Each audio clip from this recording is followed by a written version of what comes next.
Hello and welcome to Forever Rugby on Forever Sports. For today's preview, Springboks versus Georgia. The South African national team finally gets back underway on Friday at Loftus Festival. Kickoff is at 7 o'clock South Africa Standard Time. The Springboks are back. The world champions are back. And they are hoping to try and get off the ground running against a very, very physical Georgian side.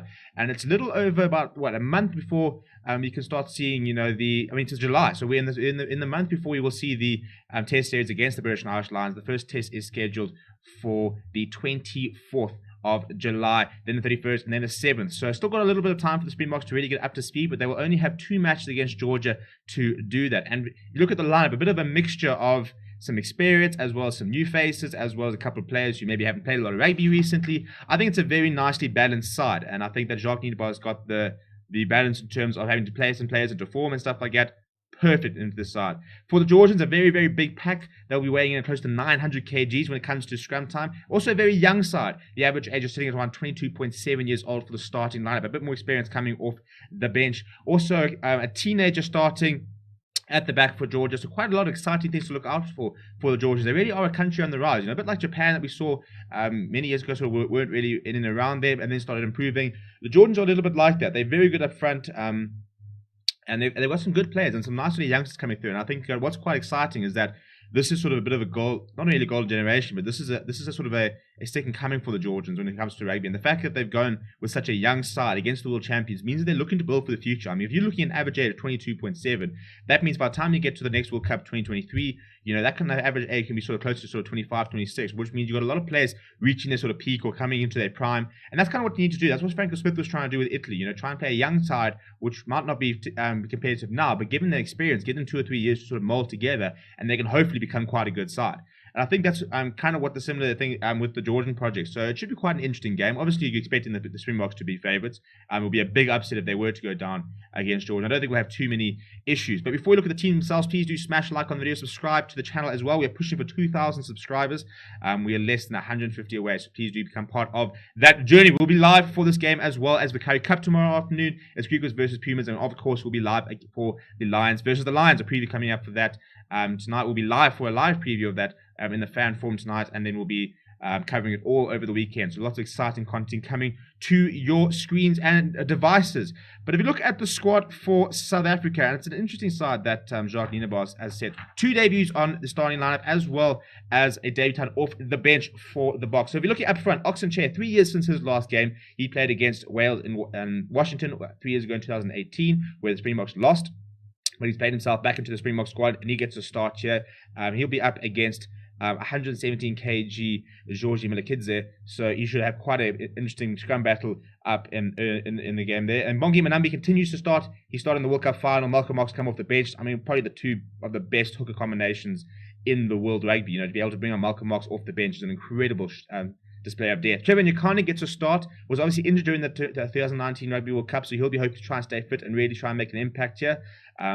Ibn Etzebeth, Franco Mostert, we expected them to start as the 2 fit locks at the moment. Lua Diaga and Arke Salmon continue their recovery. They should be fine to face the Lions, but still taking a little bit of time, and they're being a bit cautious with them. They said they know what they've got with those 2 players, and that's why they're not too keen to rush them just yet. Seeklese will captain the side as expected. World Player of the Year 2019, P. Steph Toya will start in the number 7 jumper, but Kwagga Smith gets the nod at 8th man ahead of, not really ahead of, but instead of Dwayne Vermeulen, who's currently injured. So the interesting pick to go with Kwagga Smith. They're very different in the mold of Dwayne Vermeulen. Jasper Wiese, his replacement off the bench, much more in the sort of big burly ball carrier mold of Dwayne Vermeulen. But Kwagga Smith offering his own unique skill set, especially at the breakdown. I think it'll be very interesting to see how he goes against what's going to be a very big Georgian pack. Kubus Reinach, off the back of some sublime form over in France, gets a start with Andre Pollard, who's coming back from injury. Played a couple of games in Montpellier, including playing in the Challenge Cup final, where he came off the bench to good effect, and he'll be trying to, for him it's about getting minutes under his belt, getting up to form, making sure his body's feeling okay, making sure he can trust his body. And then the 2 debutants are both on the wing. Upletter Fassi, usually at full back for the Sharks, but a very, very versatile player, lots of pace, lots of skill, very good under the high ball.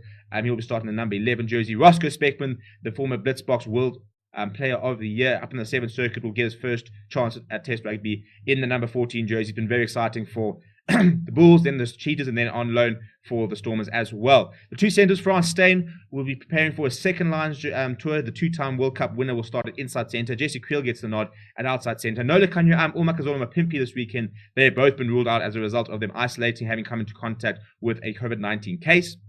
And Villy Leroux will start at full back. So it's a very, very good starting lineup. As I said, I think it's a nice experience in the likes of Pollard, Leroux, Pistet, Toy, Sia Khaleesi. The locks are all very solid. But it's nice to see some players like Apele Fassi, like Roskos Beckman, like Creel, like Reinach, like Smith, and Oxenchair all get chances. So it's a very nice mixture of half the side who, a lot of players who would start in the normal test side, but a nice little bit of flavour of newcomers. Off the bench, Malcolm Mark, Stephen Kitzel, France Malherbe could very well be a starting test front row for the Springboks. Marvin Ori is going to come off the bench for lock. He's a very solid player. You know exactly what you're going to get from him. He's very good at the lineouts, very good defensively, a very safe pick from the Springboks. And then Jasper Wiese, a very exciting player who's been sublime in the Premiership.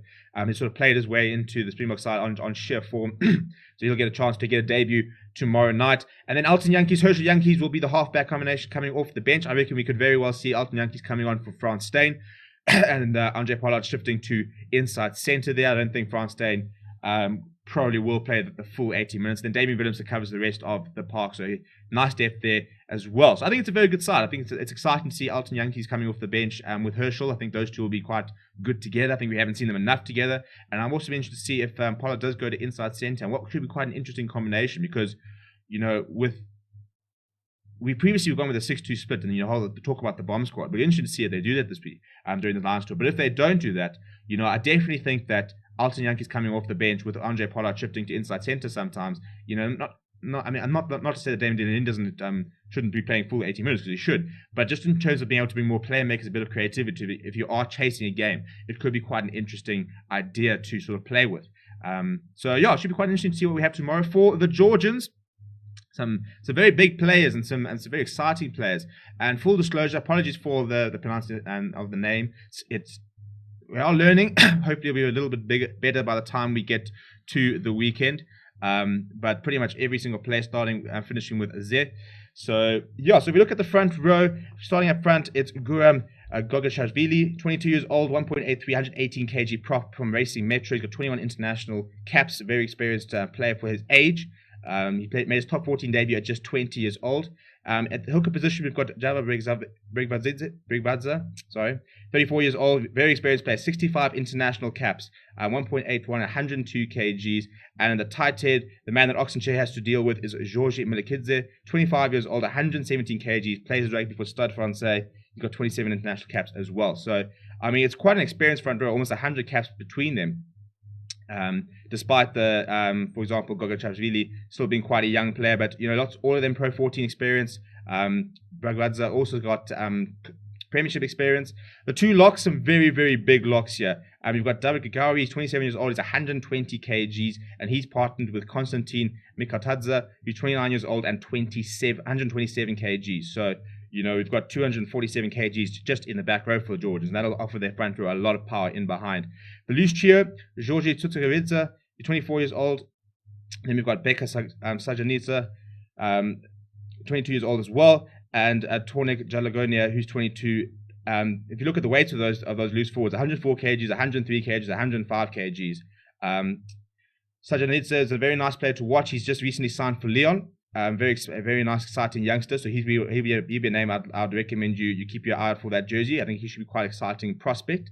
Then the halfback combination is Vasil Lobzanadze, 24 years old, and he's partnering with a 22-year-old Tedo Abzandadze, who is playing in the top 14 as well. Made his debut at 20 years old for the international side.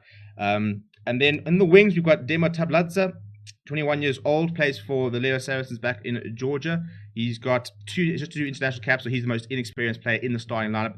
Also the youngest player, second youngest player in the starting lineup. The captain for Georgia on Saturday will be Merab Sherakadze, 28 years old. He's played 76 matches for Georgia. He's got 12 international tries. Made his debut at 19, so he's full of experience. He's been in around the block. He'll be a very important player. And then a big crash ball runner at outside centre, the 23-year-old Georgi Kvedzeladze.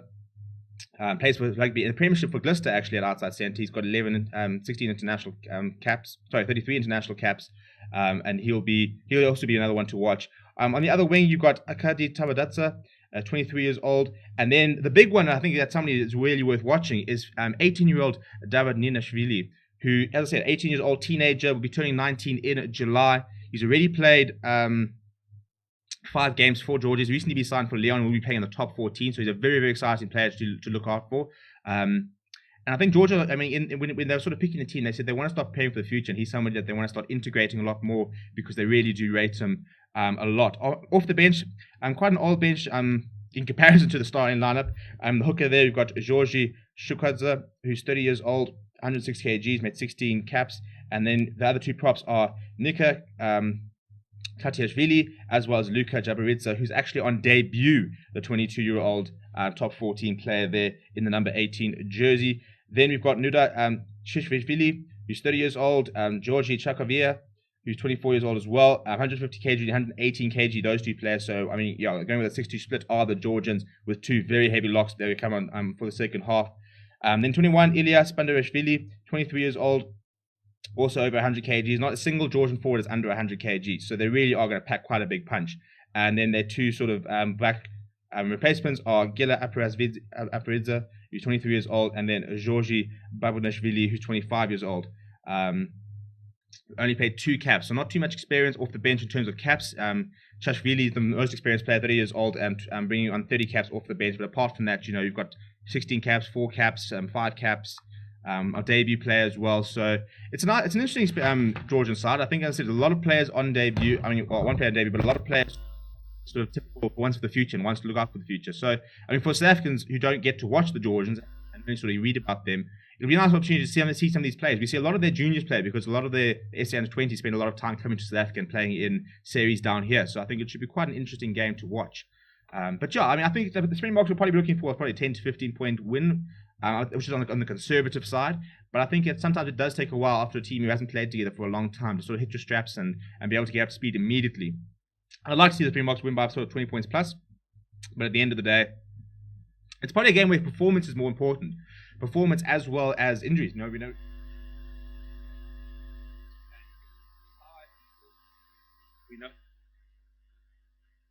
me know what you think is going to happen down the